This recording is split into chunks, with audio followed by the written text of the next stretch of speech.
choisi Jésus pour guider ma vie. Mon bien-aimé Jésus, il est à moi, je suis à lui. Alors, gloire à Dieu, nous continuons notre série Béréen l'explorateur. Nous sommes arrivés au livre de Deutéronome. Deutéronome, on avait dit, Deutéro veut dire deuxième. Nome, ça veut dire loi. Donc, c'est pas la deuxième loi, en fait, c'est la deuxième fois que la loi est donnée. La loi avait été donnée dans Exode et il y a eu entre-temps 40 ans environ d'errance dans le désert. Et pendant ces 40 ans, les gens qui avaient écouté la première fois quand la loi avait été donnée, ils sont morts. Et il y a eu des enfants qui sont nés là, qui n'avaient pas entendu la loi clairement quand ça avait été donné la première fois. Ils n'avaient pas entendu. Et donc Moïse est obligé de redonner à nouveau la loi avant d'entrer en terre promise à la nouvelle génération. Voilà, c'est un appel à toujours renouveler la parole de Dieu pendant toutes les générations, pendant toutes les promotions qui peuvent venir dans un groupe de chrétiens. Donc on doit toujours renouveler la parole et ça va être une répétition pour certains, mais ça va être très important pour d'autres parce que ça sera quelque chose de nouveau pour eux et de très important. Et je pense que même pour ceux pour qui c'est une répétition, ça reste salutaire. C'est ce que notre frère Paul dit dans Philippiens chapitre 3. Il dit, je vous répète les mêmes choses, les mêmes choses. Répéter la parole de Dieu, ce n'est pas quelque chose qui est un défaut, c'est une bonne chose. Il dit, au reste, mes frères, réjouissez-vous dans le Seigneur. Je ne me lasse point de vous écrire les mêmes choses, et pour vous, cela est salutaire. Pour vous, cela est salutaire. Surtout que la parole de Dieu est infinie. Ça veut dire qu'en elle, il y a toujours des choses nouvelles, des choses à apprendre, même si on l'a déjà entendu. Parce que Dieu est infini dans son rayonnement. Vous savez, Dieu n'a pas qu'une dimension, il a plusieurs dimensions. Et dans chaque dimension, il est infini. Et donc, ce qui fait que chaque mot qu'il prononce porte son infinité. Et du coup, on peut réentendre quelque chose et recevoir une nouvelle chose. Pas la même chose qu'avant. Donc la répétition de la parole de Dieu est une bonne chose. Il ne faut pas tomber dans le rationalisme pour dire « mais j'ai déjà entendu ». Mais oui, mais tu as déjà entendu. Mais ce n'est pas de la parole scientifique, c'est la parole de Dieu. Ça comporte toujours des ressources bonnes et nouvelles. Voilà. Donc nous sommes dans cette annonce, cette deuxième annonce de la loi, Deutéronome avec Moïse. On est arrivé au chapitre 28. Oui.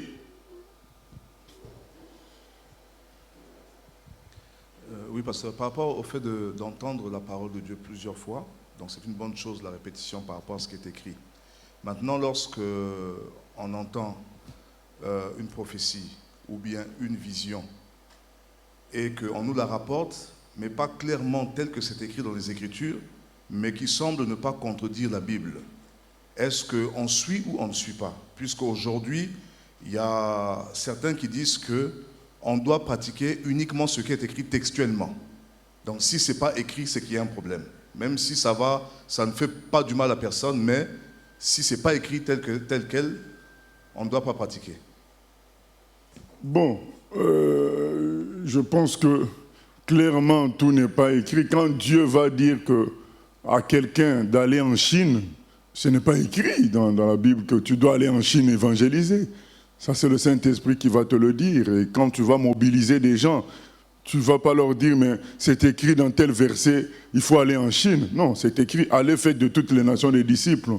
Maintenant, si d'une manière particulière, on reçoit que c'est en Chine qu'on doit partir, on ne contredit pas la Bible, mais ce n'est pas écrit d'aller en Chine. C'est dit, allez, faites de toutes les nations. Et la Chine fait partie des nations. Donc je crois que le Seigneur nous a donné le Saint-Esprit pour aussi...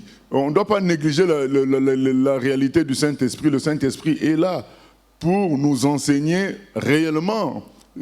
Les Écritures, c'est une grande richesse, mais sans le Saint-Esprit, nous tombons carrément dans l'intellectualisme. Voilà, donc le Saint-Esprit est là pour nous enseigner. C'est ce que Jésus a dit dans Jean 14, 26. Le Saint-Esprit vous enseignera. Donc c'est important, malgré les Écritures, le Saint-Esprit nous enseigne aussi. Voilà, donc je crois que si quelque chose n'est pas écrit, mais ça entre dans le cadre de ce qui est écrit, c'est une bonne chose. C'est une bonne chose. Voilà, sinon on ne va rien faire. Sinon il faudrait ne plus utiliser les micros, puisque les micros, ce n'est pas écrit dans la Bible. Ne plus utiliser les guitares, ce n'est pas écrit dans la Bible. Voilà. Ne plus utiliser les téléphones, ce n'est pas écrit dans la Bible. Donc là, c'est le désordre, quoi. Je crois que nous devons faire preuve de discernement. Donc nous avons traité le Deutéronome 27 qui parlait de malédiction. Maudit quiconque fait telle chose. Maudit soit celui qui déplace les bornes de son prochain, ainsi de suite. Maintenant, nous arrivons aux conditions de bénédiction. C'est un passage très important. Deutéronome 28. Ça comporte beaucoup de bénédictions que le Seigneur a préparées à ceux qui vont obéir à sa voix. Nous lisons Deutéronome 28, on commence par le premier verset ancien. Deutéronome 28. Si tu obéis à la voix de l'Éternel, ton Dieu, en observant et en mettant en pratique tous ces commandements que je te prescris aujourd'hui, l'Éternel, ton Dieu, te donnera la supériorité sur toutes les nations de la terre. Voici toutes les bénédictions qui se répandront sur toi et qui seront ton partage lorsque tu obéiras à la voix de l'Éternel ton Dieu. Tu seras béni dans la ville et tu seras béni dans les champs. Le fruit de tes entrailles, le fruit de ton sol, le fruit de tes troupeaux, les portées de ton gros et de ton menu bétail, toutes ces choses seront bénies. Ta corbeille et ta huche seront bénies. Tu seras béni à ton arrivée et tu seras béni à ton départ. L'Éternel te donnera la victoire sur tes ennemis qui s'élèveront contre toi. Ils sortiront contre toi par un seul chemin et ils s'enfuiront devant toi par 7 chemins. L'Éternel ordonnera à la bénédiction d'être avec toi dans tes greniers et dans toutes tes entreprises. Il te bénira dans le pays que l'Éternel, ton Dieu, te donne. Tu seras pour l'Éternel un peuple saint, comme il te l'a juré lorsque tu observeras les commandements de l'Éternel, ton Dieu, et que tu marcheras dans ses voies. Tous les peuples verront que tu es appelé du nom de l'Éternel, et ils te craindront. L'Éternel te comblera le bien en multipliant le fruit de tes entrailles, le fruit de tes troupeaux et le fruit de ton sol, dans le pays que l'Éternel a juré à tes pères de te donner. L'Éternel t'ouvrira son bon trésor, le ciel, pour envoyer à ton pays la pluie en son temps, et pour bénir tout le travail de tes mains. Tu prêteras à beaucoup de nations, et tu n'emprunteras point. L'Éternel fera de toi la tête et non la queue. Tu seras toujours en haut, et tu ne seras jamais en bas. Lorsque tu obéiras aux commandements de l'Éternel, ton Dieu, que je te prescris aujourd'hui, lorsque tu les observeras et les mettras en pratique, et que tu ne te détourneras ni à droite ni à gauche de tous les commandements que je vous donne aujourd'hui pour aller après d'autres dieux et pour les servir. Voilà la liste de bénédictions extraordinaires que nous avons lorsque nous obéissons en tant que peuple à Dieu. C'est vraiment extraordinaire. Et c'est écrit, c'est lorsque nous obéissons au commandement du Seigneur. Ce n'est pas comme ce que nous vivons aujourd'hui où on exige de l'argent aux gens. On dit aux gens, il faut payer tel montant pour que tu sois béni, il faut payer ceci pour être béni, il faut semer telle chose pour être béni. C'est vrai que la semence spirituelle a une importance, mais cette semence spirituelle entre dans le cadre d'obéissance à Dieu et non pas dans une logique commerciale, une logique de rendement humain. Je donne, je reçois humainement parlant. Non, ça entre dans la logique d'obéissance, le Saint-Esprit me convainc de semer, donc, et j'aime mon Dieu, je sème pour mon Dieu, j'obéis à la parole, et c'est ainsi que je suis béni. Ce n'est pas avoir une vie de péché et venir donner l'argent à un pasteur, c'est ça qui va fructifier les choses. Non, c'est que quand on obéit justement à la parole de Dieu et qu'on fait ça en plus, oui, d'accord, mais si on n'obéit pas à la parole de Dieu, on a beau donner de l'argent gauche à droite, c'est dilapider de l'argent, ça ne va servir à rien. Donc nous devons, oui, c'est bien de semer spirituellement, de donner, mais le plus important c'est l'obéissance à la parole de Dieu. C'est ça qui fait que nous sommes vraiment bénis. Oui.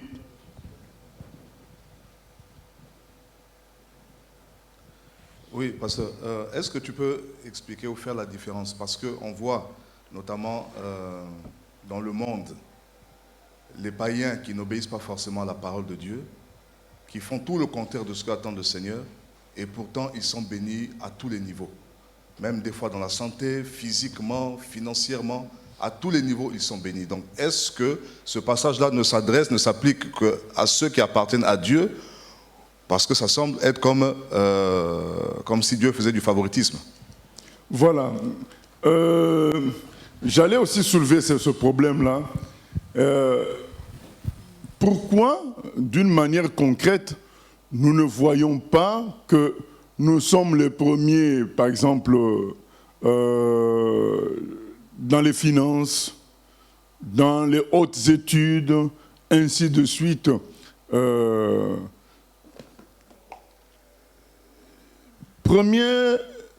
Première intervention, c'est pour dire ceci. Quand ces bénédictions, elles sont données à Israël comme une nation. Donc Israël est en concurrence avec d'autres nations. C'est dans cette logique-là.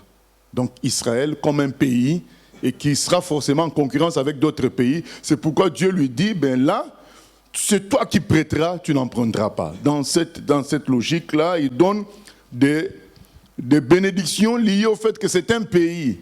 Tu seras le premier et non le dernier. L'Éternel te comblera de biens en multipliant le fruit de tes entrailles, le fruit de tes troupeaux. Là, il parle à tout un pays, à tout un peuple, en comparaison avec d'autres peuples. Et c'était le cas quand ce peuple obéissait, il vivait cela. Maintenant, deuxièmement, nous sommes dans un cadre restreint de l'histoire où la relation, comment dire, le lien avec Dieu est un lieu aussi de président. Dieu est comme le président d'Israël. Donc il parle de bénédictions liées à la vie de tous les jours, matérielles. Alors que maintenant, Dieu s'est révélé en nous par l'Esprit et nous propose une supériorité spirituelle en Christ. Donc toutes ces promesses-là s'accomplissent pour nous, mais en esprit, en position. C'est-à-dire qu'on est les premiers. Par nos prières, nous pouvons changer le sort d'une nation. Par nos prières, nous pouvons prier pour les malades qu'ils guérissent. Donc, par nos prières, nous pouvons nous sommes élevés tels que ces bénédictions nous donnent, nous parlent, mais nous n'avons pas forcément, nous n'avons pas forcément la prééminence côté matériel. Pourquoi? Parce que ce qui est spirituel est au-dessus du matériel selon la vision divine. Selon Dieu, le spirituel est au-dessus du matériel. Du moment que lui nous a bénis de toute bénédiction spirituelle, il considère que toutes les promesses de Deutéronome 28 s'accomplissent pour nous les chrétiens. Voilà. Oui, si je n'ai pas été clair, oui. Oui, 3 questions Internet. La première question, c'est, pasteur, beaucoup de nos aînés dans la foi ont été très obéissants et pourtant, ils ont vécu beaucoup de souffrances. Ça, c'est la première question. Voilà, première question, oui. Donc, ils ont vécu beaucoup de souffrances. Dans quelles circonstances? Voilà, donc il y en a aussi qui n'ont pas vécu ces souffrances-là. Voilà, donc il y a des circonstances d'épreuve, il y a des circonstances de combat. Donc on a par exemple le cas de Daniel, qui a vécu les souffrances, mais ce n'est pas de sa faute. Il a vécu les souffrances d'un tout un peuple qui était dans le péché. Donc, lui, il n'était pas dans le péché, mais il a subi. Tout un peuple a été puni pour son péché. Il a subi à l'intérieur. Mais on a vu comment Daniel, lui, par sa sanctification, Dieu l'a sorti à chaque fois des souffrances en lui donnant la victoire dans la fosse au lion, en donnant la victoire à ses amis dans la fournaise. Oui, ces souffrances-là font partie de Psaume 34, 20 à 21. Le malheur atteint souvent le juste, mais l'Éternel en délivre toujours. Donc le Seigneur permet ces souffrances pour se glorifier spirituellement, pour nous montrer qu'il est plus fort que tout cela. C'est ça la différence avec les promesses qu'on a. Si on reste dans un cadre historique d'Israël, c'est vraiment un pays, c'est des promesses matérielles pour ce pays-là. Maintenant, nous, ces promesses-là deviennent spirituelles pour nous. Spirituellement, nous sommes au-dessus. On n'a peut-être pas de gros comptes bancaires, mais nous mangeons chaque jour, nous ne manquons de rien. Nous sommes bien et personne ne va savoir qu'on n'a pas un gros compte bancaire par rapport à notre physionomie, par rapport à notre façon de fonctionner. On a l'impression qu'on a beaucoup. C'est parce que nous sommes effectivement, notre huche et notre corbeille est réellement bénie. Donc nous vivons cela. Et il y a d'autres aînés qui ont souffert parce que Dieu avait un plan excellent pour les gens à venir. Et donc il a fait blanchir ces aînés dans la souffrance afin que leurs prières soient pures pour les générations à venir. Dieu se sert des prières de ses serviteurs pour produire ce qui est bien sur la terre. Et donc de tels serviteurs peuvent être sacrifiés pour que Dieu bénisse toute la terre, Dieu bénisse les autres chrétiens. Et c'est le cas le plus important, c'est le cas de Jésus lui-même. Il a été sacrifié afin que nous recevions, nous, la vie éternelle. Ça peut arriver aussi dans ce sens-là. Et je veux bien préciser que c'est des souffrances matérielles, mais en échange, il y a une gloire spirituelle qui est là. Il y a une gloire qui est au-dessus de ces souffrances-là. Je prends l'exemple de Esther Gulshan. Oui, quand elle a cru en Jésus, elle a perdu toutes ses richesses parce qu'elle était une grande héritière au Pakistan. Elle a perdu tout cela. Elle avait 20 domestiques. Elle avait environ 20 domestiques pour elle toute seule. Elle avait une grande Mercedes. Elle avait une maison avec des jardins d'arbres fruitiers. Elle avait tout ça. Quand elle a cru en Jésus, elle a tout perdu. Elle s'est retrouvée même en prison à cause du nom de Jésus. Mais en prison, les bandits, donc les voleuses, elles se sont converties. Ça, c'est une gloire supérieure à l'argent. C'est ce que Jésus nous apporte. Il nous apporte une gloire supérieure aux bénédictions que nous lisons dans Deutéronome 28. Et cette gloire-là nous permet quand même d'être premiers, puisque nous arrivons à être en prison et convertir des gens en prison, alors qu'on nous a mis en prison à cause de cela. On te met en prison parce que tu es chrétien, mais tu entres en prison et tu transformes d'autres personnes en chrétiens. Donc ta gloire est quand même supérieure à celle des gens qui t'ont mis en prison, parce qu'ils t'ont mis en prison pour te faire taire, ils t'ont mis en prison pour te touffer, mais en prison tu brilles à nouveau. Donc finalement, qui est au-dessus de l'autre? C'est toi qui es au-dessus, parce que malgré tout ce qu'on te fait, tu restes en Christ et tu grandis encore plus. Donc ta puissance dépasse celle des gens qui apparemment ont le pouvoir ou bien beaucoup d'argent. Quand par exemple sa sœur est morte, elle était malade, on avait utilisé tous les médecins, personne n'avait pu la guérir. Mais quand on a appelé Esther Gulshan, sa sœur était morte, elle a prié pour sa résurrection. Elle est ressuscitée. Elle n'avait peut-être pas d'argent dans ses poches, mais avoir la capacité de ressusciter un mort, c'est plus qu'avoir de l'argent, c'est plus qu'être un médecin. C'est ce que Jésus, donc, cette promesse de Deutéronome 28, s'accomplisse pour nous aujourd'hui, mais en spirituel, en puissance, en gloire. C'est ça, c'est ce que nous devons saisir, sans négliger le fait que le côté matériel aussi s'accomplit d'une manière douce. Qu'est-ce que je veux dire par là? Ça ne s'accomplit pas de sorte à attirer le regard. Dieu nous bénit chaque jour, il nous donne la nourriture chaque jour, mais il n'y a pas de bling, bling, bling. Donc ça n'attire pas le regard pour voir, regardez, il est riche et ceci, cela, mais on est toujours bien, notre huche, notre corbeille est bénie. Il y a la bénédiction du Seigneur et nous ne sommes pas les derniers. Nous sommes les premiers parce que nous ne nous plaignons pas. Il y a des gens qui touchent 10 000, 12 000 euros par mois, mais qui ne font que se plaindre, qui ne font que crier, qui ne font que dire qu'ils ont des dettes. Mais nous touchons peu, mais nous ne nous plaignons pas, nous avons tout ce qu'il nous faut. Donc c'est quand même que nous sommes les premiers. Voilà. Sauf que ça ne se fait pas de manière à frapper les regards, comme ça aurait pu peut-être se manifester pour Job, qui avait des richesses qui frappaient les regards, Abraham aussi, mais pour nous, ça ne frappe pas les regards, mais c'est réel, c'est réel. Et là où vraiment on obéit à Dieu, on produit, on vit cela, mais pas forcément en frappant le regard. Oui. Oui, la deuxième question, Internet, c'était que dire des doctrines telles qu'un chrétien ne doit pas être malade, manquer d'argent, etc.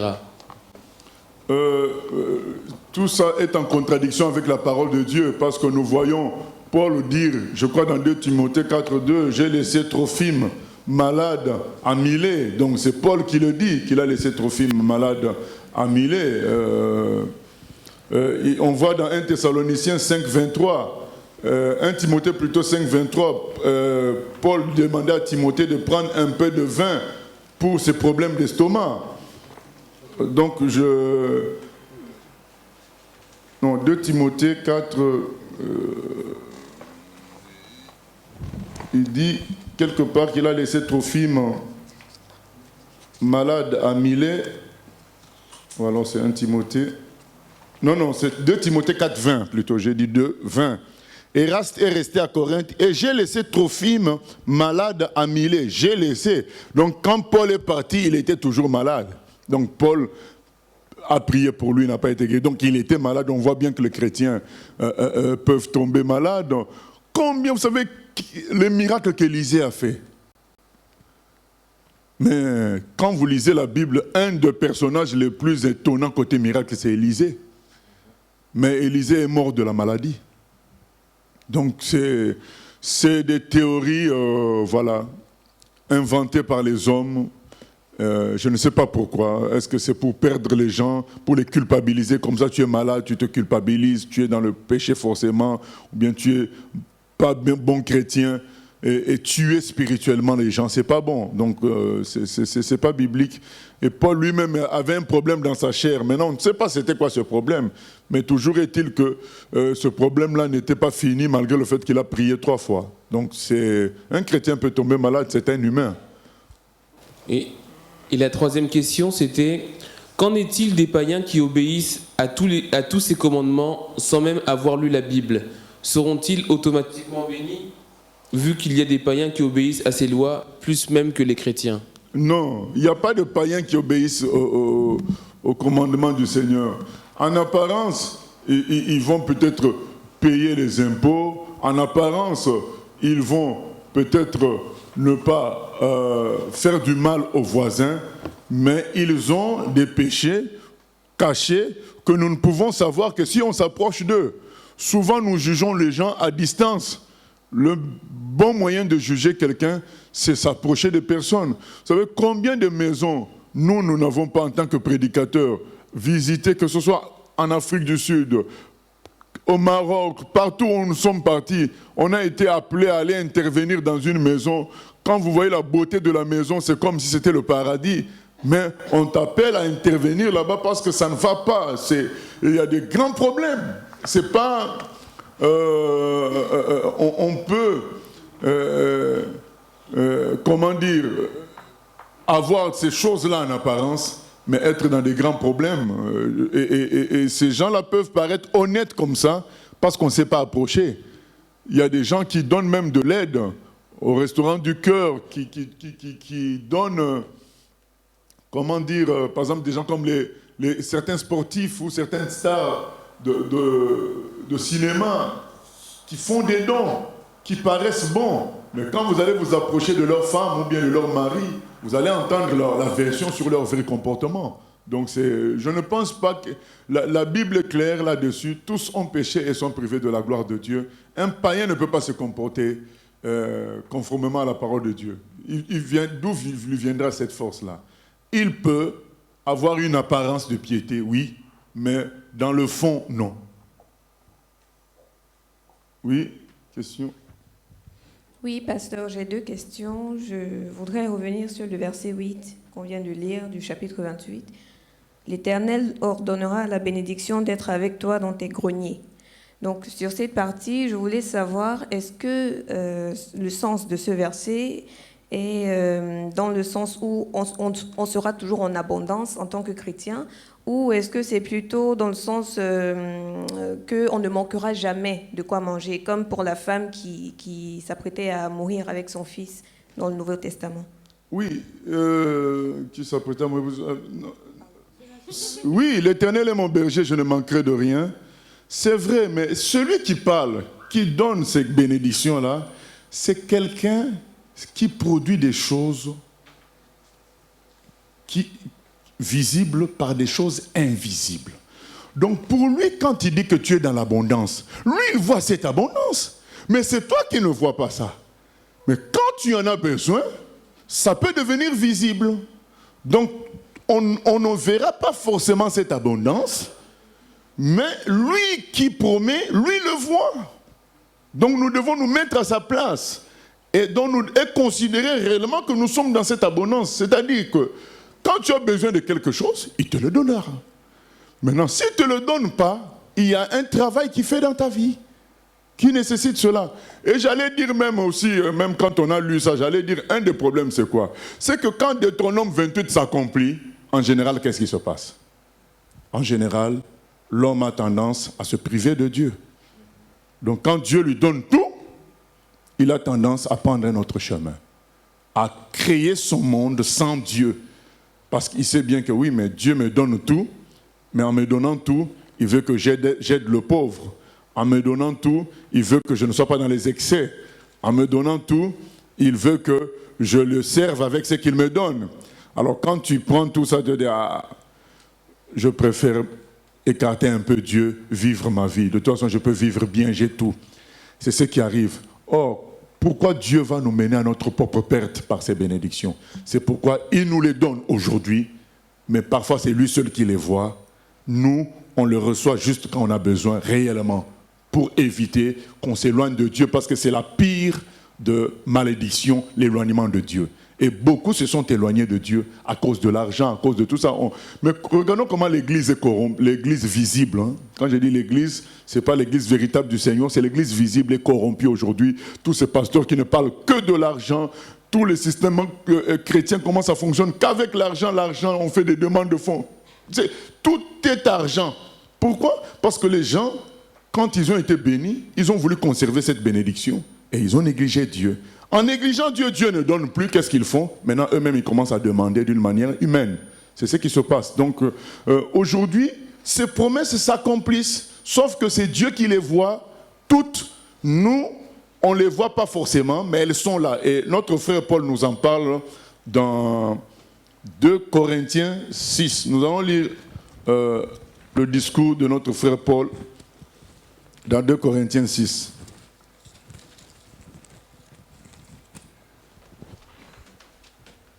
À partir du verset 4 jusqu'au verset 10. 2 Corinthiens 6, 4. Mais nous nous rendons recommandables à tous égards comme serviteurs de Dieu, par beaucoup de patience dans les tribulations, dans les calamités, dans les détresses, sous les coups, dans les prisons, dans les séditions, dans les travaux, dans les veilles, dans les jeûnes, par la pureté, par la connaissance, par la longanimité, par la bonté, par l'Esprit Saint, par un amour sincère, par la parole de vérité, par la puissance de Dieu, par les armes offensives et défensives de la justice, au milieu de la gloire et de l'ignominie, au milieu de la mauvaise et de la bonne réputation, étant regardés comme imposteurs, quoique véridiques, comme inconnus, quoique bien connus, comme mourants, et voici nous vivons, comme châtiés, quoique non mis à mort, comme attristés, et nous sommes toujours joyeux, comme pauvres, et nous en enrichissons plusieurs, comme n'ayant rien, et nous possédons toutes choses. Voilà. Donc le frère Paul dit quoi? Nous sommes regardés comme n'ayant rien, mais nous possédons tout, puisque c'est Dieu qui possède tout. Mais il nous le manifeste que quand on a besoin pour éviter qu'on s'éloigne de lui par la grande manifestation de toutes ces promesses. De sorte que les promesses sont accomplies en esprit. Tout est là, mais en gestion, il nous fait gérer ça par son esprit. Et nous avons le meilleur exemple. Jésus, roi des rois, Seigneur des seigneurs, quand il naît sur la terre, il vient au monde dans une étable. Et il est posé dans une mangeoire de bêtes. Mais est-ce que ça veut dire que Dieu est pauvre? Non. Il a voulu donner un enseignement, qu'il s'abaisse au niveau le plus bas de l'humanité pour sauver l'humanité. Donc le Seigneur permet tout cela pour nous abaisser au niveau des souffrances des humains, afin à chaque fois toujours de manifester sa gloire. Mais il manifeste sa gloire au plus petit, c'est pourquoi il se fait aussi petit à travers nous. Mais les promesses sont accomplies parce que tout cela est en esprit. C'est ce que Paul dit, nous possédons tout. C'est pourquoi je suis contre les gens qui disent « Ah, mais on n'arrive pas à faire l'œuvre de Dieu parce qu'il manque de financement. » Ce n'est pas possible. Si Dieu t'envoie pour quelque chose, il va financer. S'il ne finance pas, donc ce n'est pas encore le moment. C'est tout. Donc nous avons tout. Donc tous ceux qui se plaignent, j'ai vu beaucoup de bons serviteurs de Dieu. Bon, c'est par ignorance aussi, des gens qui viennent. Je voyais par exemple un serviteur qui était musulman, et il s'est converti. Dieu a fait des exploits. Donc un jour il y a eu, parce qu'il était un imam je crois avant, non, oui c'était un bon musulman, et un jour son oncle imam a appelé tous les musulmans du quartier, les papas musulmans du quartier, ils sont venus dans la maison pour lui imposer de se reconvertir à nouveau à l'islam. Ils étaient là tous réunis et maintenant, lui il tremblait quand il a appris qu'ils étaient dans la cour, et quand il est sorti, la première personne qui a voulu se lever pour lui porter la main est tombée, boum! Et la deuxième personne, tout le monde a fouillé après. Alors, quelqu'un qui a vécu quelque chose comme ça, à la fin de son témoignage, il dit, mais ce qui nous manque, c'est le financement. Il dit, ça fait mal. Comment tu as vécu une telle puissance et tu penses que Dieu est incapable de donner le financement? C'est vraiment contradictoire. Parce que ce que tu as vécu, c'est ce qu'on est en train de dire. Les promesses sont là, sont accomplies en nous, en esprit, par la puissance du Seigneur. Nous avons la gloire. Mais il faut qu'on discerne cela. Donc Dieu ne fonctionne plus avec nous par le matériel, mais par la puissance du Saint-Esprit. Nous voyons quelqu'un comme Paul qui était en prison, mais le gouverneur cherchait à ce que Paul lui donne l'argent. C'est que le gouverneur, en observant les visiteurs de Paul, il s'était dit, mais comment il peut être en prison et avoir des visiteurs de haut standing comme ça? C'est qu'il doit avoir beaucoup d'argent. Voilà, donc si le gouverneur a eu envie que Paul le corrompe, c'est qu'il a estimé qu'il était élevé. Donc c'est cette élévation que nous avons en réalité, donc, mais qui se vit par la foi et par la puissance de Dieu, et non pas forcément par du matériel visible. D'accord. Et ma deuxième question, je pense que tu as déjà abordé un petit peu, mais je voulais donc savoir, est-ce que du coup, c'est impossible pour un chrétien juste, de posséder beaucoup de biens matériels? Est-ce que c'est contradictoire à la parole de Dieu? Est-ce que ça veut dire qu'il n'exerce pas l'humilité, par exemple? Est-ce que quelqu'un de riche matériellement ne peut pas être humble? Mais si, il peut être humble. Chacun a ses capacités. Donc le Seigneur sait qu'un tel, malgré la richesse que je vais lui donner, il va rester humble. Donc il donne. Donc en fonction des uns et des autres, il donne. Et aussi, il y a aussi un fonctionnement avec le Seigneur. Luc 16, 10. Celui qui est fidèle dans les petites choses, Dieu lui confie des grandes. Quand Dieu te donne une part de richesse, il voit que tu sais gérer, tu sais donner aux autres, tu sais répartir, tu sais faire... Il les rajoute. Mais quand il te donne, il voit tout de suite Ferrari à gauche, tel Christian Dior, c'est ça hein? Oui. Alors, je confondais avec Cartier. Alors, il commence à voir tout. Oh. Donc lui, l'argent, il pense qu'à ça. Et après, il ferme le robinet. Maintenant, quand il ferme le robinet, on commence à inventer des moyens humains pseudo-spirituel pour retrouver l'argent. Et c'est ça qui crée de fausses doctrines et amène les gens dans la déviation. Donc je crois que Dieu veut enrichir, parce que Deutéronome 28, c'est vrai, mais il veut même, il tient à notre âme. Si notre âme est mise en danger par l'enrichissement visible, matériel, il va gérer ça autrement. Voilà. Oui.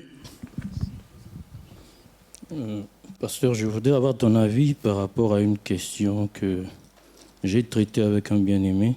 Bon, j'ai pas pu lui donner une réponse convaincante. En fait, il a dit qu'il avait posé une question à un pasteur par rapport au chapitre 14, verset 5 de 1 Corinthiens, qui dit, c'est Paul qui dit, je désire que vous parliez tous en langue, mais encore plus que vous prophétisez. Et il dit, celui qui prophétise est plus grand que celui qui parle en langue, à moins que ce dernier n'interprète pour que l'Église en reçoive de l'édification.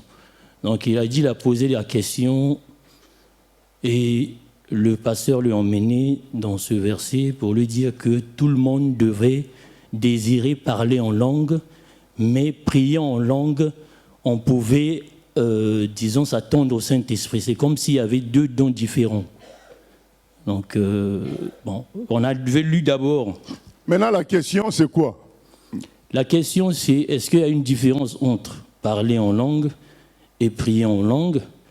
Et en même temps, du fait qu'ils disent il fallait que tout le monde désire parler en langue, mais prier en langue devrait être, par rapport à ça, on devrait s'attendre au Saint-Esprit. C'est comme si c'était une condition, pour être chrétien. Toujours, ça va dans le sens des gens qui disent qu'un vrai chrétien devrait parler en langue. Bon, c'est ça qui m'a un peu perturbé. Donc la question, c'est est-ce qu'il y a une différence entre les deux? C'est deux dons différents. Et est-ce que tout le monde devrait quand même désirer parler en langue, comme il a dit? L'apôtre Paul dit aspirer aux dons spirituels. Donc, tous les dons spirituels, nous devons aspirer à cela. Le parler en langue y compris. Donc, on doit aspirer à tous les dons spirituels. Donc, ça c'est dedans. Mais ce qu'on ne comprend pas, pourquoi ces gens-là n'insistent que sur le parler en langue, alors qu'il y a plusieurs dons? Donc, on doit aspirer à tous les dons. Et le contexte d'1 Corinthiens 14, l'apôtre Paul veut leur dire, parce que quand on suit le discours de Paul, c'est comme s'il est contre le parler en langue. C'est pourquoi il dit non, je ne suis pas contre. C'est une façon de dire, je ne suis pas contre. Je désirerais que tout le monde parle, mais celui qui prophétise est supérieur.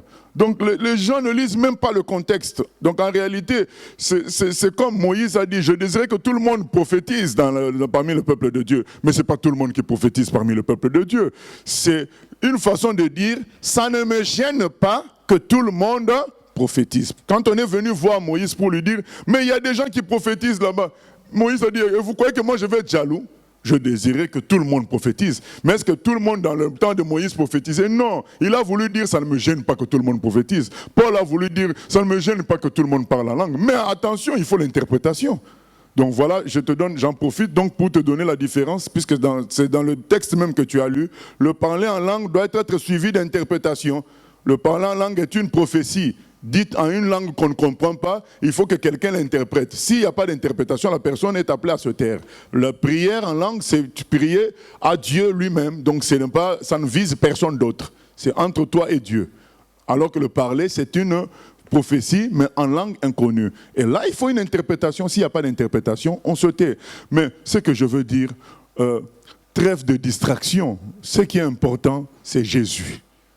Donc si quelqu'un a Jésus, réellement, les fleuves d'eau vive vont couler de son sein. Après, nous sommes libres de désirer les dons spirituels. Tous les dons, pas seulement les parler en langue, tous les dons. Et c'est pour vivre l'évangile avec puissance, c'est tout. Mais est-ce qu'il y a quand même deux dons différents quand on Non, dit je ne veux parler pas- et prier en langue, ou bien c'est toujours un don. Quand quelqu'un prie en langue, il peut aussi parler en langue. Non, je ne veux pas me compliquer. Je reste dans la Bible. La Bible ne parle pas de dons différents. La Bible parle de prier en langue, il parle aussi de parler en langue, c'est tout. Je ne peux pas dire c'est 2 dons différents. Ça, c'est pas de mon ressort. Ok, Voilà. merci. Ok, nous continuons, nous revenons sur Deutéronome 28. On continue à partir du verset 15. Mais il y a aussi le fait qu'au verset 14, c'est dit « Et que tu ne te détourneras ni à droite ni à gauche de tous les commandements que je vous donne aujourd'hui pour aller après d'autres dieux et pour les servir. » Oui, il y a aussi quand même la disette que les chrétiens vivent aujourd'hui, c'est dû aussi au fait qu'on s'est détourné de la voie de Dieu. Donc c'est une réalité. Les églises telles qu'on voit en visible, elles ne marchent pas selon la parole de Dieu. C'est normal que nous ne vivions pas pleinement de Deutéronome 28. Nous passons maintenant aux conséquences de la malédiction. Verset 15. Verset 15. Si tu n'obéis point à la voix de l'Éternel ton Dieu, si tu n'observes pas et ne mets pas en pratique tous ces commandements et toutes ces lois que je te prescris aujourd'hui, voici toutes les malédictions qui viendront sur toi et qui seront ton partage. Tu seras maudit dans la ville et tu seras maudit dans les champs. Ta corbeille et ta huche seront maudites. Le fruit de tes entrailles et le fruit de ton sol. Pardon.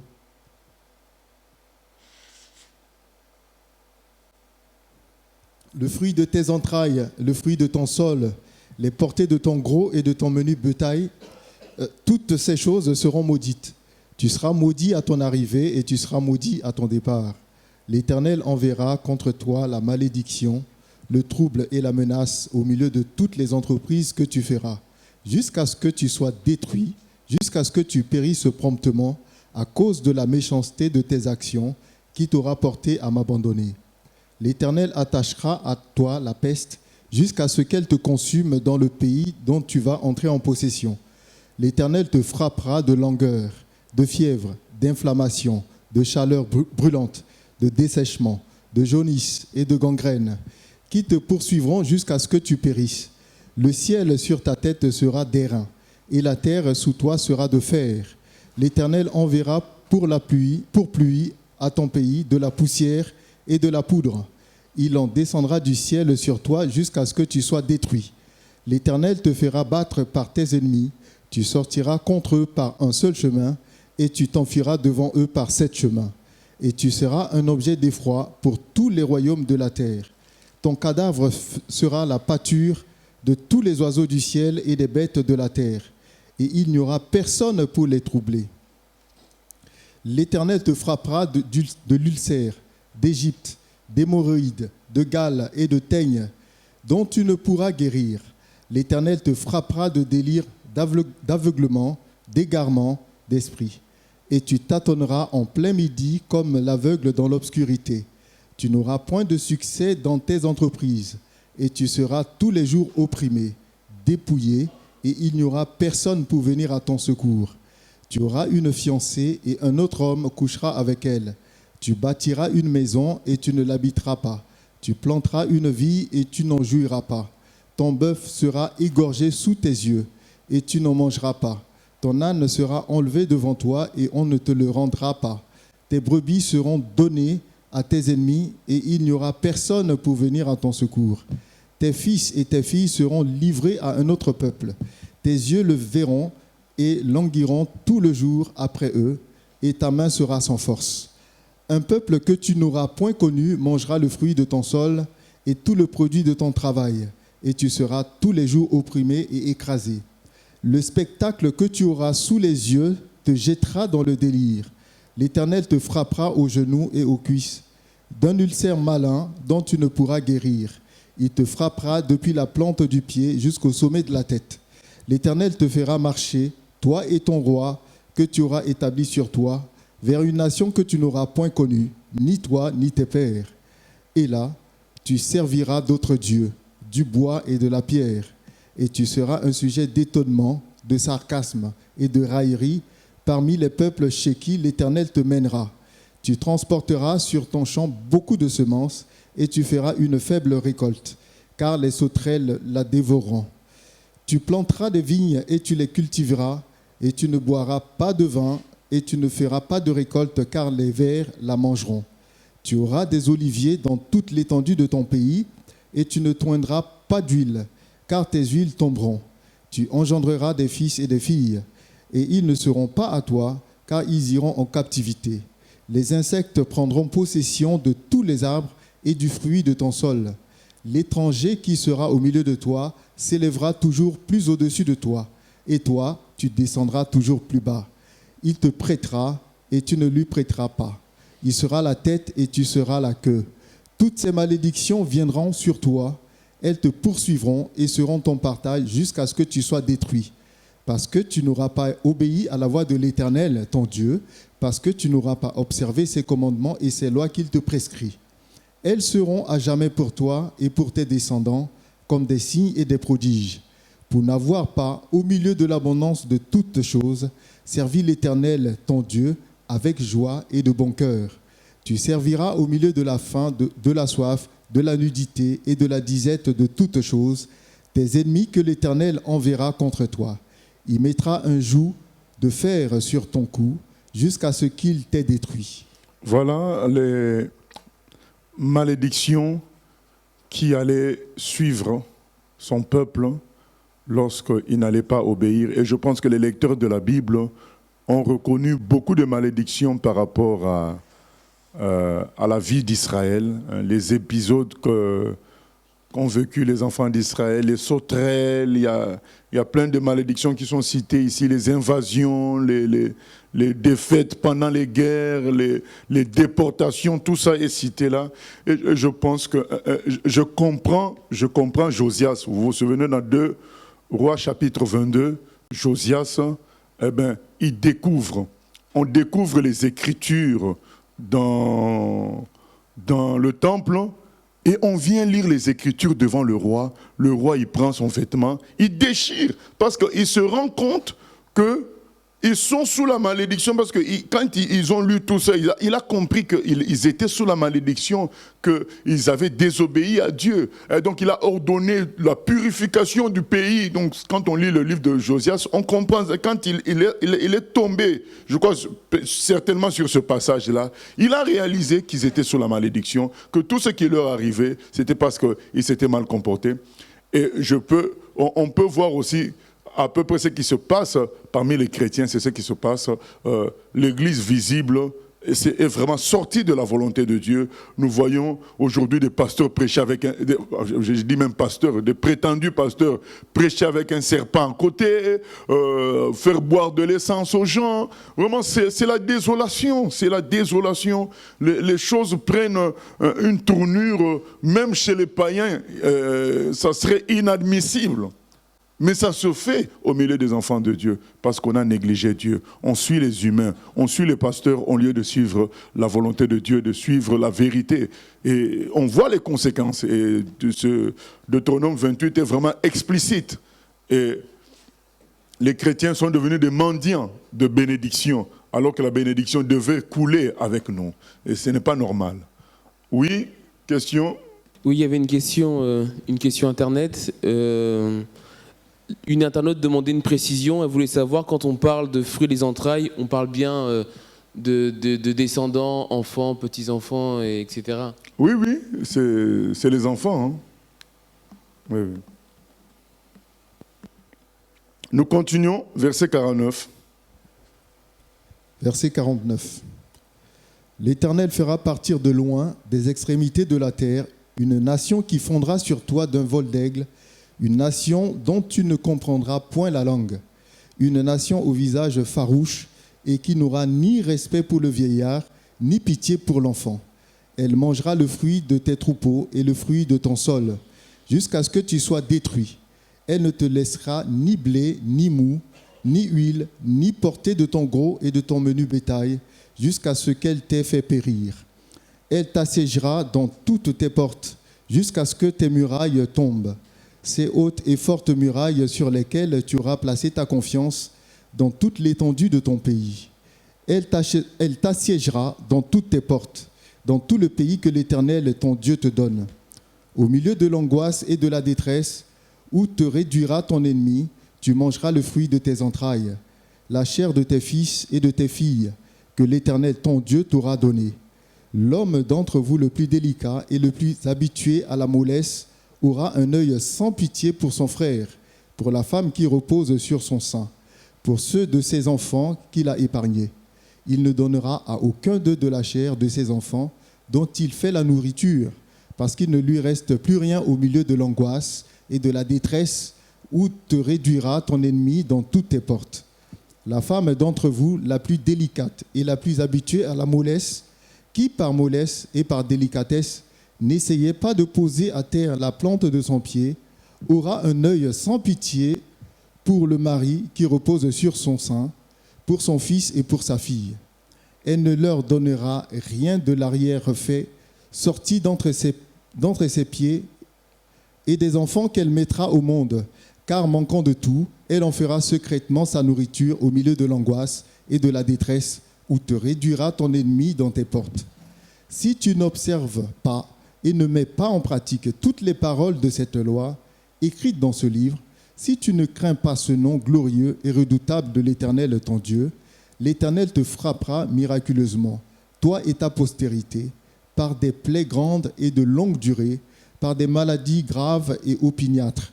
Il amènera sur toi toutes les maladies d'Égypte, devant lesquelles tu tremblais, et elles s'attacheront à toi. Et même l'Éternel fera venir sur toi, jusqu'à ce que tu sois détruit, toutes sortes de maladies et de plaies qui ne sont point mentionnées dans le livre de cette loi. Après avoir été aussi nombreux que les étoiles du ciel, vous ne resterez qu'un petit nombre, parce que tu n'auras point obéi à la voix de l'Éternel, ton Dieu. Voilà ce que Dieu dit. Il annonce là, c'est vraiment particulier, il annonce l'invasion des Babyloniens qui allaient venir comme l'aigle. Ils avaient des chars, ils étaient rapides. Là, il annonce l'attaque des Babyloniens sur les enfants de Juda et comment ils allaient souffrir de cette invasion-là. Donc, c'est étonnant comment Dieu annonce tout cela avec précision, des siècles en avance, des siècles en avance. Et c'est étonnant aussi comment, malgré les avertissements de conséquences, l'homme reste sourd et continue à mal se comporter. J'avoue quand même que le comportement de l'homme est un mystère, quoi. Malgré les avertissements de l'enfer, concernant le feu éternel, concernant le fait que quand on n'obéit pas à Dieu, voilà les conséquences. Ben, l'homme s'entête quand même. Voilà. Quand je dis l'homme, je parle vraiment de celui qui connaît la parole, qui connaît ça, mais il va faire autrement et exprès, quoi. Et tu te dis, mais comment on comprend davantage qu'il n'y a eu d'autre solution que Jésus vienne lui-même, quoi, pour transformer le cœur humain. Parce que sans la transformation du cœur, malgré toutes les menaces, malgré tous les avertissements, rien n'y fait. L'homme continue dans sa voie par orgueil et par entêtement. Dès qu'il se sent fort, il n'écoute plus. Il fait ce qu'il veut et le malheur l'atteint, malheureusement. Alors qu'il a été prévenu clairement du malheur, nous voyons ça clairement, tout est prévu, tout est dit là, tout est dit, mais les gens vont faire exactement le contraire. On avait lu précédemment que le roi devait garder une copie de ce que nous sommes en train de lire là, mais ils n'ont pas fait. Et donc, ils se sont mal comportés. C'est étonnant de voir combien les menaces ne suffisent pas. La vraie transformation ne peut venir que par le Saint-Esprit. Hein. C'est un miracle de Dieu qui transforme un cœur. Les menaces ne peuvent sauver personne. Voilà. Et c'est aussi étonnant de voir la précision des prophéties du Seigneur. Il dit des choses, ça s'accomplit avec exactitude, quoi. C'est que, on a lu là que, verset 50, une nation au visage farouche, qui n'aura ni respect pour le vieillard, ni pitié pour l'enfant. Si vous lisez 2 Chroniques 36, 17, vous allez voir vraiment exactement son accomplissement. C'est étonnant, quoi. C'est étonnant, exactement. Oui. Oui, Christian?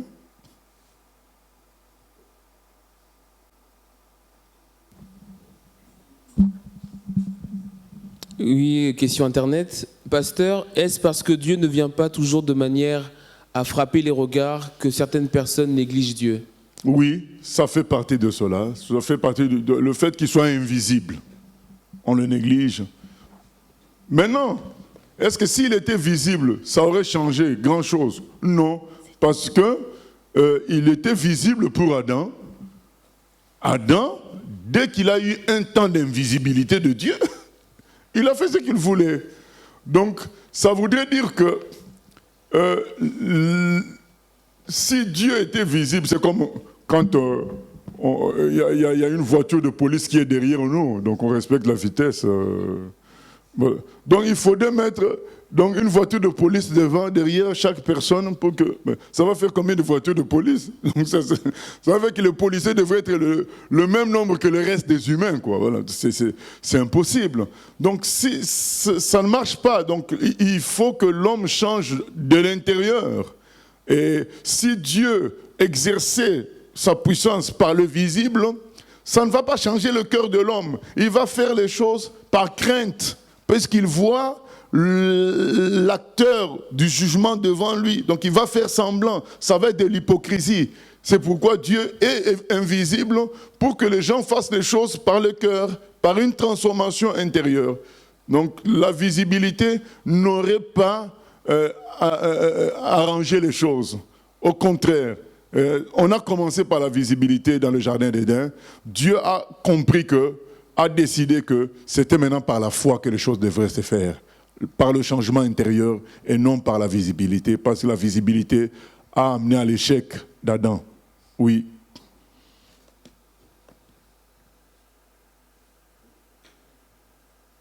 Par exemple, si on disait que après chaque étude biblique ici, on donne 10 000 € à chacun, je peux vous dire qu'il n'y aurait pas de place ici, donc les gens vont aimer la Bible. Hein. Curieusement, ils vont aimer la Bible. Ça va être rempli jusque dans la rue, là, les gens, donc avec les haut-parleurs, parce qu'ils savent qu'après, il y a 10 000 €. Mais il n'y a pas de changement de cœur. Donc là, il n'y a rien. Donc tu viens, parfois tu vas entendre une phrase qui va te faire mal, mais bon, tu viens quand même. Donc c'est vraiment par amour que tu viens pour écouter la parole de Dieu. Oui. Oui, je voulais savoir pourquoi Dieu donne la loi et Paul dit que dans 1 Timothée 1 que la loi est juste. Mais dans Romains 3, 24, la Bible nous dit que la loi produit la colère de Dieu. Donc juste, je voulais comprendre ça. Pourquoi ça produit encore la colère de Dieu alors que c'est lui-même qui a donné cette loi et cette loi, elle est juste. Oui, l'apôtre Paul dit la loi est bonne et spirituelle. Justement. Voilà. Et dans Romains, on dit que cette loi produit la colère de Dieu. Oui, puisque la loi maintenant dévoile les péchés des hommes. C'est par la loi qu'on peut dire que quelqu'un s'est mal comporté. Sans la loi, on ne peut pas le savoir. Donc à partir du fait que la loi vient, la colère de Dieu augmente puisque la loi rend visible les péchés des hommes. C'est cela, quoi. Ça produit la colère, quoi, dans ce sens-là. Ok, nous continuons. Verset 63. Verset 63. De même que l'Éternel prenait plaisir à vous faire du bien et à vous multiplier, de même l'Éternel prendra plaisir à vous faire périr et à vous détruire. Et vous serez arrachés du pays dont tu vas entrer en possession. L'Éternel te dispersera parmi tous les peuples, d'une extrémité de la terre à l'autre. Et là, tu serviras d'autres dieux que n'ont connus ni toi ni tes pères, du bois et de la pierre. Parmi ces nations, tu ne seras pas tranquille, et tu n'auras pas un lieu de repos pour la plante de tes pieds. L'Éternel rendra ton cœur agité, tes yeux languissants, ton âme souffrante. Ta vie sera comme en suspens devant toi, tu trembleras la nuit et le jour, tu douteras de ton existence. Dans l'effroi qui remplira ton cœur et en présence de ce que tes yeux verront, tu diras le matin, puisse le soir être là. Et tu diras le soir, puisse le matin être là. Et l'Éternel te ramènera sur des navires en Égypte, et tu feras ce chemin dont je t'avais dit, tu ne le reverras plus. Là, vous vous offrirez en vente à vos ennemis, comme serviteurs et comme servantes, et il n'y aura personne pour vous acheter. Voilà ce que vivait en tout cas jusqu'il y a environ 80 ans le peuple hébreu. Jusqu'il y a 80 ans, ils étaient dans le monde entier, en Tunisie, au Maroc, même en Afrique noire. Donc ils étaient partout éparpillés. Comme c'est écrit là, de même l'Éternel prenait plaisir à vous multiplier, de même l'Éternel prendra plaisir à vous faire périr et à vous détruire, et vous serez arrachés du pays dont tu vas entrer en possession. L'Éternel te dispersera parmi tous les peuples, d'une extrémité de la terre à l'autre. C'est le peuple qui est présent dans le monde entier, c'est le peuple juif. Les quantités ne sont pas les mêmes, mais en tout cas, il est partout dans le monde entier. Quand vous allez dans les pays arabes, même en Iran, ils étaient nombreux. Aujourd'hui, même en Iran, il y a des familles qui sont officiellement musulmanes, mais elles cachent leur origine tribale, ethnique juive. Et il y en a beaucoup. Et donc, ils ont été dispersés dans le monde entier. La prophétie s'est accomplie, même bien des siècles plus tard. On voit réellement la puissance de la parole de Dieu. Dieu connaît l'avenir, quoi. Dieu connaît l'avenir. Quand il dit quelque chose, il a déjà vu ça dans l'avenir. C'est ce que nous pouvons constater, parce que tout ça a été écrit il y a environ 2000 ans, non, 3000 ans, ce qu'on lit là. Environ 3000 ans, et on voit ça s'accomplir pendant tous les siècles qui sont venus. Comment ils ont été à chaque fois dispersés, comme d'une extrémité à l'autre. Il y a des Juifs en Chine. En Chine. Quand je dis en Chine, ce n'est pas de maintenant. Ça veut dire qu'ils sont là-bas depuis des siècles. Partout, ils ont été dispersés à cause de la désobéissance à la parole de Dieu. Et comment s'étonner de l'état de l'Église visible actuelle, avec si le peuple juif a subi ça?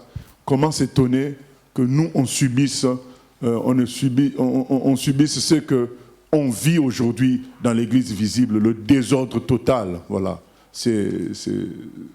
La malédiction du Seigneur frappe aussi. Oui. Oui, je voulais savoir par rapport au génocide qu'il y a eu avec Hitler, est-ce qu'on peut dire que c'était un châtiment de Dieu? Ça fait partie de tout ce qu'on est en train de lire. Ça fait partie.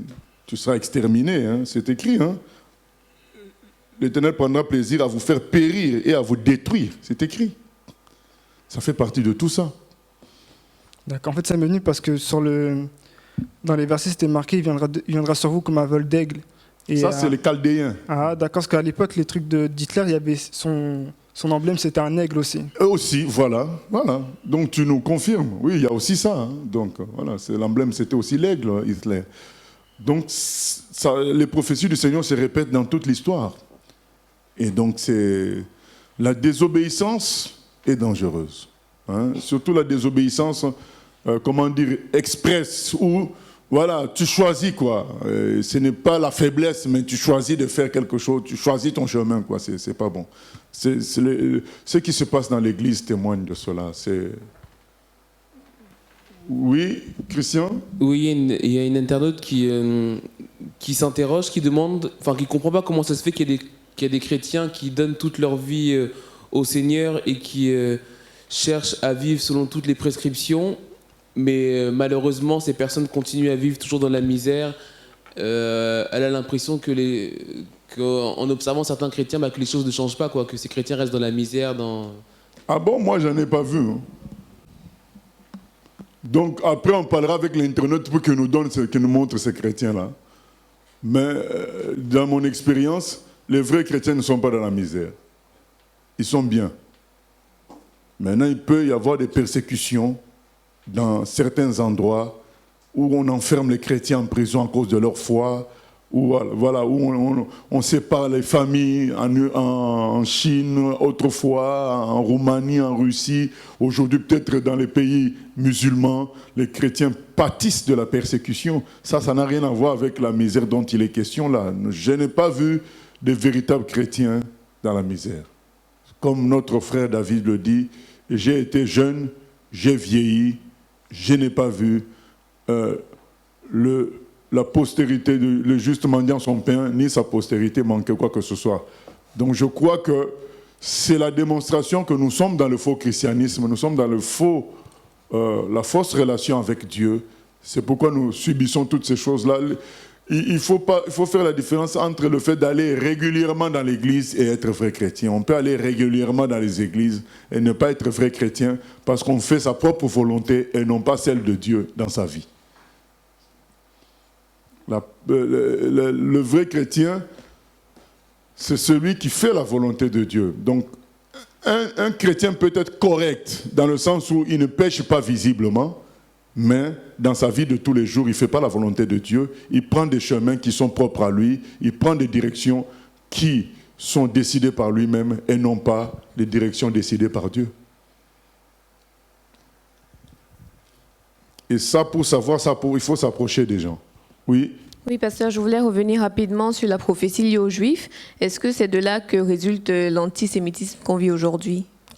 Mais oui, puisqu'on le voit clairement que les gens ne voudront pas d'eux. Même quand ils voudront se vendre, ils disent on ne veut pas de vous. Parce qu'ils ont beaucoup de richesses intellectuelles, beaucoup de choses. Mais les gens disent non, quittez chez nous. Donc, et c'est ce qui s'est passé. Les pogroms, on les brûlait en grande quantité dans les pays de l'Est. Il y a eu des pogroms en Russie, il y a eu des pogroms en Pologne, il y a eu des pogroms partout. Donc pourtant, ils enrichissaient ces pays-là par leur science, par leur art, par leur côté travaux manuels. Donc ils enrichissaient les pays. Mais à un moment donné, on décide qu'on ne veut pas d'eux. Vraiment, c'est ce qu'on est en train de lire. Mais il est vrai que le juif d'aujourd'hui n'accepte pas tout ce qu'on est en train de lire, ça. Hein. Tout ce qu'on est en train de lire, eux, ils trouvent d'autres raisons pour lesquelles ils souffrent. C'est pas tout ce qu'on lit, là. C'est une autre histoire, là. Ça, c'est autre chose encore. Voilà. Donc, bref, ils ne se repentent pas. Ils ne se repentent pas. Ils ont trouvé d'autres raisons à leurs problèmes. Nous continuons Deutéronome 29. Chapitre 29. Voici les paroles de l'alliance que l'Éternel ordonna à Moïse de traiter avec les enfants d'Israël au pays de Moab, outre l'alliance qu'il avait traitée avec eux à Horeb. Moïse convoqua tout Israël et leur dit : Vous avez vu tout ce que l'Éternel a fait sous vos yeux dans le pays d'Égypte, à Pharaon, à tous ses serviteurs et à tout son pays. Les grandes épreuves que tes yeux ont vues, ses miracles et ses grands prodiges. Mais jusqu'à ce jour, l'Éternel ne vous a pas donné un cœur pour comprendre, des yeux pour voir, des oreilles pour entendre. Je t'ai conduit pendant 40 années dans le désert.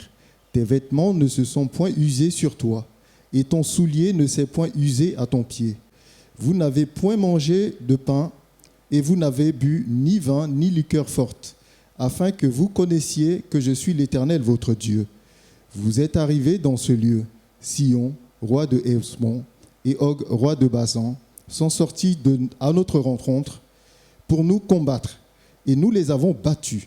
Nous avons pris leur pays, et nous l'avons donné en priorité aux Rubénites, aux Gadites, et à la moitié de la tribu des Manassites. Vous observerez donc les paroles de cette alliance, et vous les mettrez en pratique, afin de réussir dans tout ce que vous ferez. Vous vous présentez aujourd'hui devant l'Éternel, votre Dieu, vous tous, vos chefs de tribu, vos anciens, vos officiers, tous les hommes d'Israël, vos enfants, vos femmes et l'étranger qui est au milieu de ton camp, depuis celui qui coupe ton bois jusqu'à celui qui puise ton eau. Tu te présentes pour entrer dans l'alliance de l'Éternel, ton Dieu, dans cette alliance contractée avec serment, et que l'Éternel, ton Dieu, traite en ce jour avec toi, afin de t'établir aujourd'hui pour son peuple et d'être lui-même ton Dieu, comme il te l'a dit et comme il l'a juré à tes pères, Abraham, Isaac et Jacob. Ce n'est point avec vous seuls que je traite cette alliance contractée avec serment, mais c'est avec ceux qui sont ici parmi nous, présents en ce jour devant l'Éternel, notre Dieu, et avec ceux qui ne sont point ici parmi nous en ce jour. Voilà, donc Moïse traite à nouveau l'alliance avec Dieu, ensemble avec les gens qui sont là, au nom de tout le peuple. Nous sommes appelés à traiter régulièrement alliance avec Dieu, parce que nos raisonnements nous étouffent et nous égarent souvent.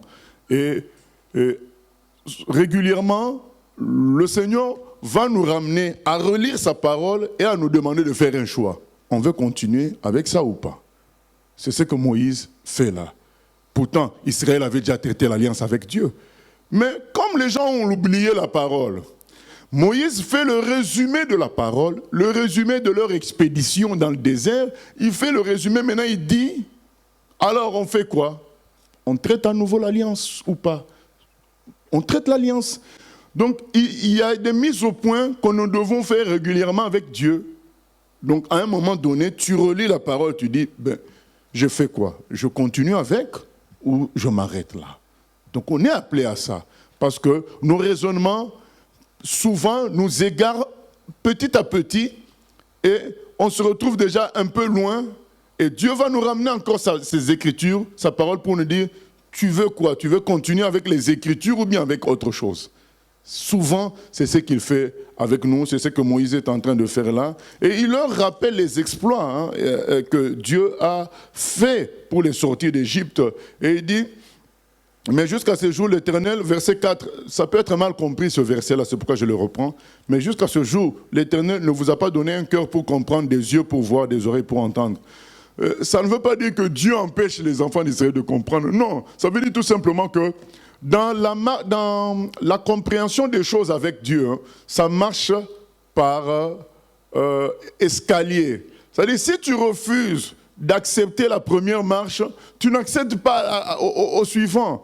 Donc, Moïse veut dire que Dieu ayant fait des choses extraordinaires pour les sortir d'Égypte, c'était déjà suffisant pour qu'ils croient véritablement en lui, afin de mieux le comprendre encore.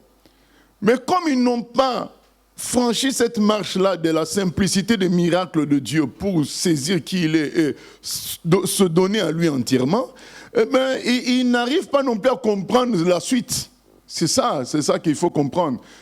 Si c'est que Dieu montre de simple, tu n'arrives pas à accepter ça, ne pense pas que tu vas accepter ce qui est compliqué. Commençons. C'est pourquoi les gens qui veulent, je ne sais pas, creuser comme l'astronome là qui est tombé dans le trou en scrutant le ciel.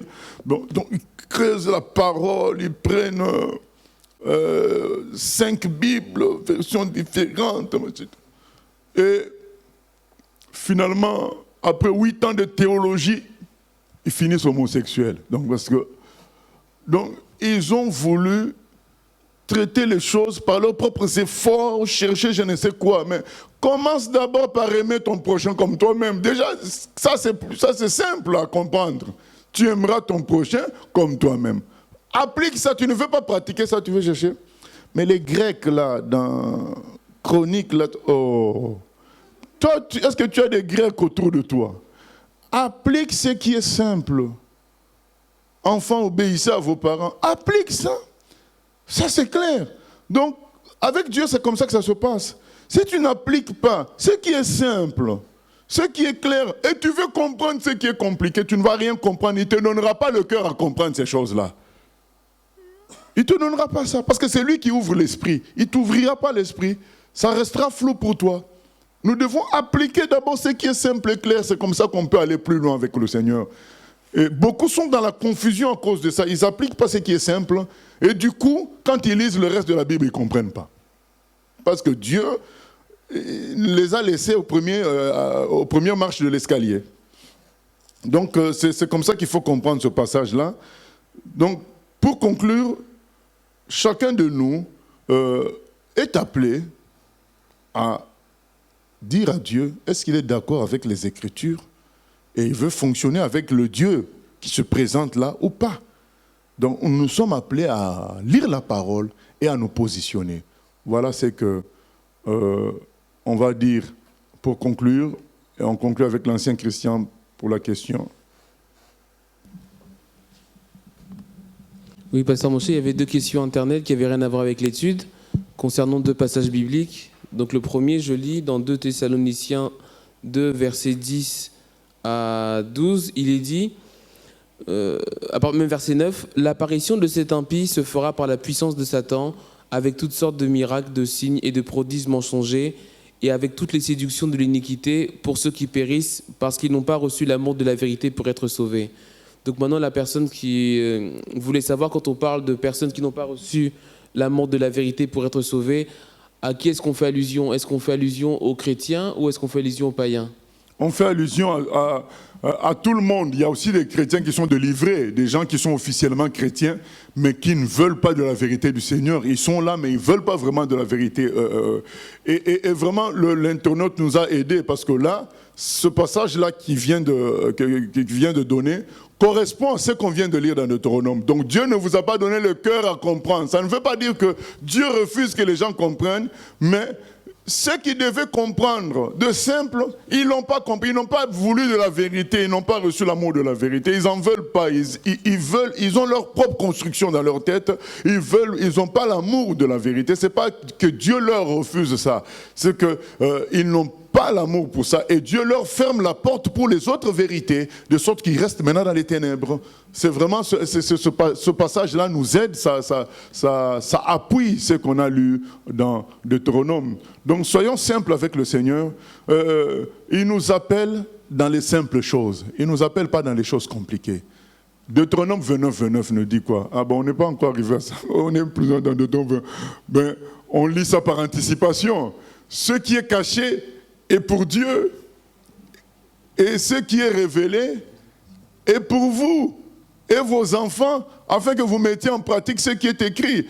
Donc, au lieu de chercher à comprendre tout ce qui est caché, juste pour la connaissance, commençons par pratiquer ce qui est révélé. Donc, ça veut dire ce qui est simple pour nous.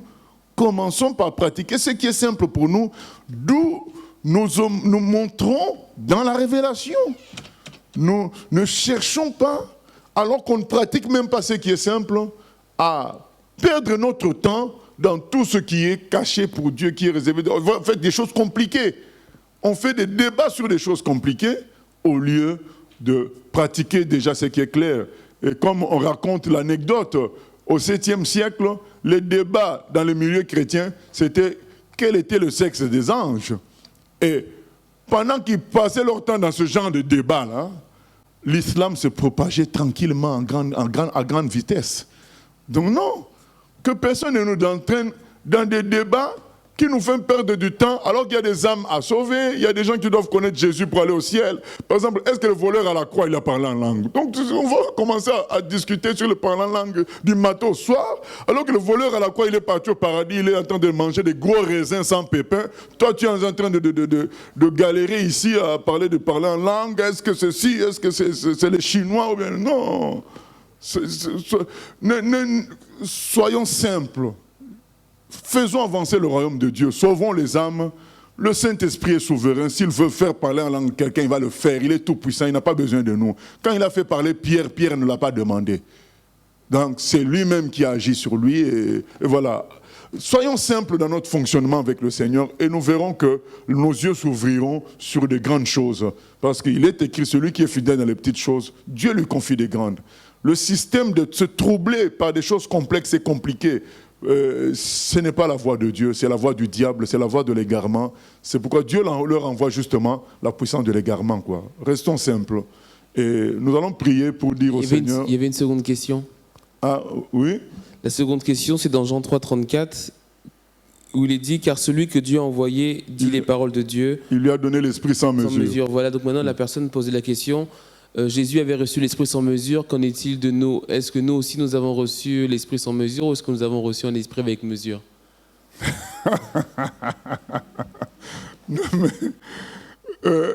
Qu'en est-il de nous? L'Église a reçu l'Esprit sans mesure. Mais cet Esprit sans mesure se manifeste d'une manière mesurée à travers chacun de nous. Quand je dis d'une manière mesurée, ça veut dire quoi? Chacun a un rôle. Maintenant, dans ce rôle-là, il peut à chaque fois se manifester sans mesure. Voilà. Alors qu'avec Jésus, Jésus avait tous les rôles, et tout à la fois. Alors que nous, chacun de nous a un rôle, mais dans chacun de nos rôles, l'Esprit agit sans mesure. Voilà. En fonction de notre obéissance et de notre amour pour Dieu. Nous allons prier. Seigneur, au nom de Jésus, nous venons te dire notre position par rapport à ta parole, par rapport aux Écritures, comme Moïse a fait avec les enfants d'Israël. Nous venons te dire que nous acceptons la Bible comme étant ta parole et nous nous engageons dans l'alliance d'obéir à ta parole avec l'aide de ton esprit. Nous savons que tu vas nous aider et nous, notre choix, nous le faisons clairement, c'est de suivre la Bible jusqu'à la mort, Seigneur. C'est de te faire confiance par rapport à tout ce que tu as dit dans ta parole, la Bible, et d'obéir. Et nous savons que ta grâce est suffisante pour nous aider à obéir. Merci, Seigneur, pour ta fidélité et ta bonté. Merci pour cette étude biblique encore. Ta grâce est grande envers nous. Nous te bénissons, Papa, au nom de Jésus. Amen.